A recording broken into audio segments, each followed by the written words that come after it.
Selamat pagi anak-anak Miss semuanya.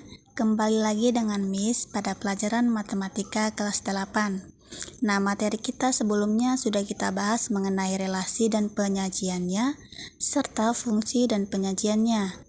Nah, materi kita hari ini kita bahas tentang korespondensi satu-satu. Nah, sekarang kita masuk kegiatan 3-4. Memahami korespondensi satu-satu. Nah, perhatikan di sini ada gambar 3.12 deretan rumah. Nah, setiap rumah itu memiliki nomor rumah tertentu yang berbeda dengan nomor rumah yang lain di daerah tersebut. Nah, mungkinkah satu rumah memiliki dua nomor rumah? Atau mungkinkah dua rumah memiliki nomor yang sama?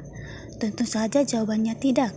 Nah, hubungan antara rumah dan nomor rumah tersebut merupakan suatu fungsi atau biasa disebut dengan korespondensi satu-satu. Sekarang kita masuk ke kasus lainnya yang merupakan contoh dari korespondensi satu-satu. Nah, di sini ada 5 orang siswa yang memiliki nomor induk di sekolah SMP Ruhas Malang, yaitu As'ari memiliki nomor induk 219, Tauhir memiliki nomor induk 279, Taufik memiliki nomor induk 292, Erik memiliki nomor induk 258, dan Jainul memiliki nomor induk 224. Nah, jika kita misalkan A adalah himpunan siswa, maka kita tulis A sama dengan yang anggotanya As'ari, Tauhir, Taufik, Erik, dan Jainul, dan B adalah himpunan angka atau nomor induk yang anggotanya 219, 224, 258, 279, 292. Maka relasi atau hubungan dari himpunan A ke himpunan B adalah memiliki nomor induk, dan relasi dari himpunan B ke A adalah nama pemilik nomor induk. Sekarang kita lanjut ke tabel 3.8 memahami korespondensi satu-satu. Nah, di sini ada contoh dari korespondensi satu-satu dan ada contoh bukan korespondensi satu-satu. Nah, kita perhatikan nomor 1, terdapat himpunan A dan himpunan B. Himpunan A memiliki anggota 1, 2, dan 3. Himpunan B memiliki anggota A, B, dan C. Nah, sekarang kita perhatikan apa perbedaan dari contoh korespondensi satu-satu dengan contoh bukan korespondensi satu-satu. Nah, dari contoh korespondensi satu-satu, banyaknya anggota si himpunan A sama dengan banyaknya anggota si himpunan B. Begitu juga dari contoh bukan korespondensi satu-satu, banyaknya anggota si himpunan A sama dengan banyaknya anggota si himpunan B. Nah, yang jadi perbedaannya adalah dari contoh bukan korespondensi satu-satu ini terdapat anggota si himpunan A tidak memiliki pasangan di himpunan B, yaitu si 3. Begitu sebaliknya, terdapat anggota himpunan B yang tidak memiliki pasangan di himpunan A, yaitu si C. Sekarang kita masuk ke nomor 2. Kita perhatikan dari contoh korespondensi satu-satu dan contoh bukan korespondensi satu-satu. Nah, dari contoh korespondensi satu-satu, jumlah anggota himpunan A sama dengan jumlah anggota himpunan B, yaitu 3. Sedangkan dari contoh bukan korespondensi satu-satu, jumlah anggota si himpunan A tidak sama dengan jumlah anggota si himpunan B, di mana jumlah anggota si himpunan A ada 3, sedangkan jumlah anggota si himpunan B ada 4, yaitu A, B, C, dan D. Dan kita perhatikan kembali dari contoh korespondensi satu-satu. Nah, setiap anggota si himpunan A memiliki pasangan di himpunan B. Begitu sebaliknya, setiap anggota di himpunan B memiliki pasangan di himpunan A. Sedangkan contoh bukan korespondensi satu-satu, Setiap anggota si himpunan A memiliki pasangan di himpunan B.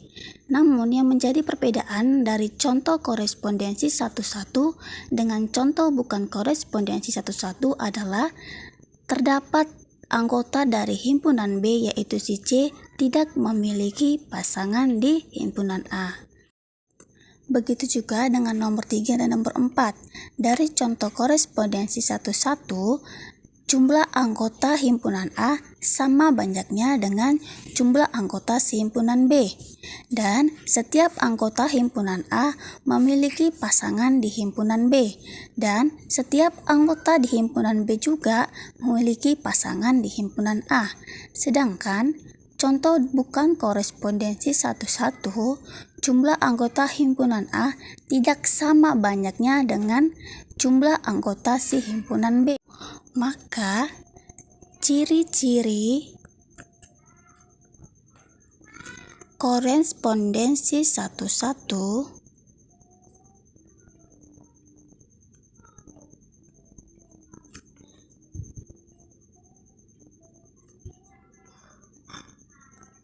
adalah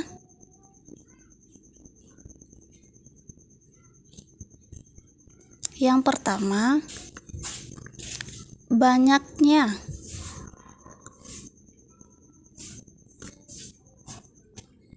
anggota himpunan A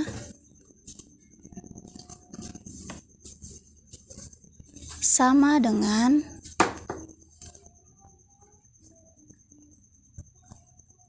banyaknya anggota himpunan B.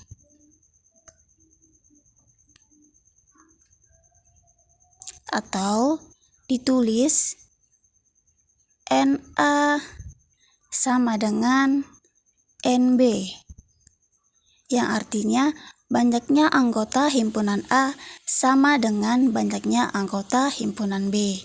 Yang kedua, setiap anggota di himpunan A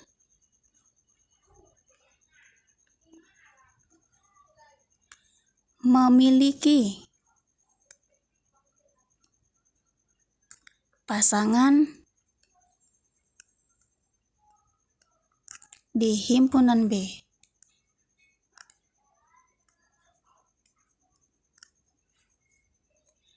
Begitu sebaliknya, setiap anggota di himpunan B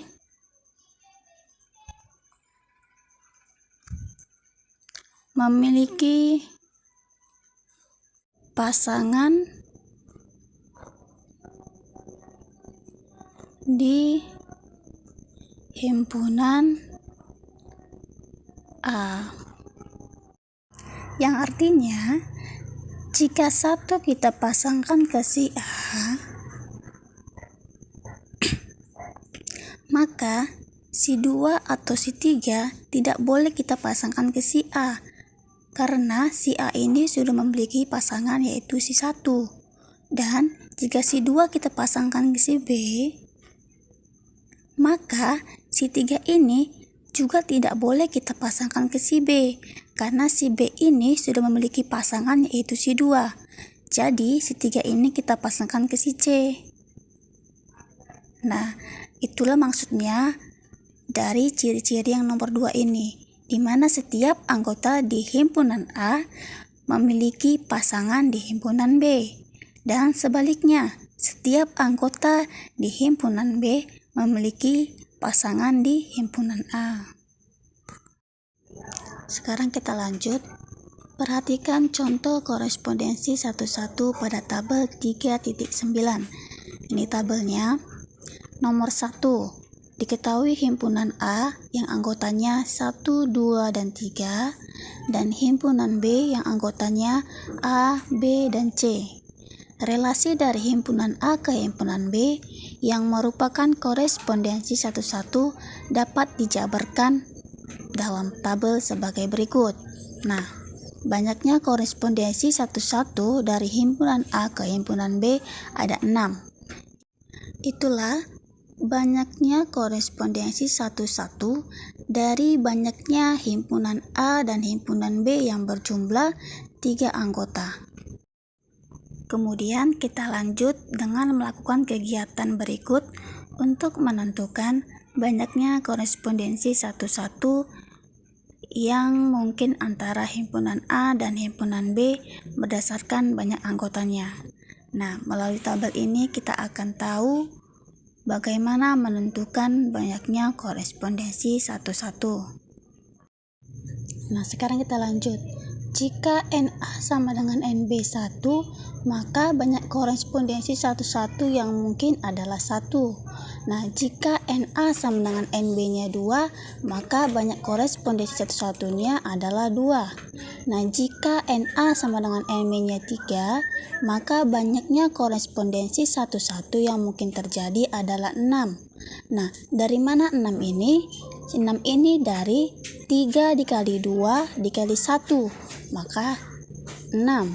Selanjutnya, jika NA sama dengan NB-nya 4, maka banyaknya korespondensi satu-satu adalah kita kalikan 4 dikali 3, 12, 12 dikali 2, 24, 24 dikali 1, 24. Kita tulis 24.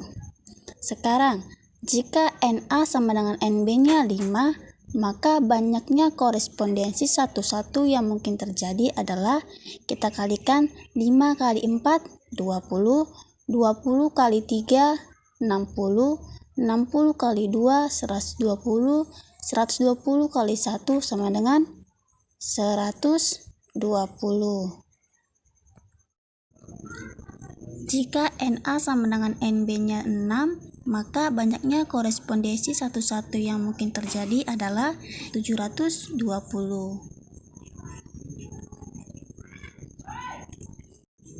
Nah, begitu juga dengan jika NA sama dengan NB-nya 7, maka banyaknya korespondensi satu-satu yang mungkin terjadi adalah 5040.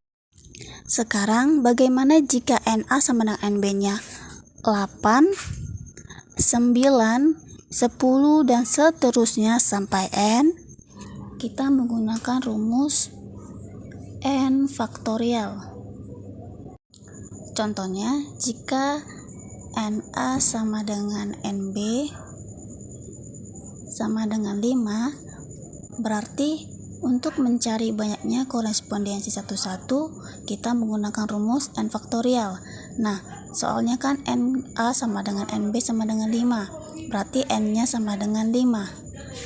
Sehingga N faktorial sama dengan 5 faktorial. Yang artinya 5 dikali 4 dikali 3 dikali 2 dan dikali 1. Hasilnya sama dengan 120. Jadi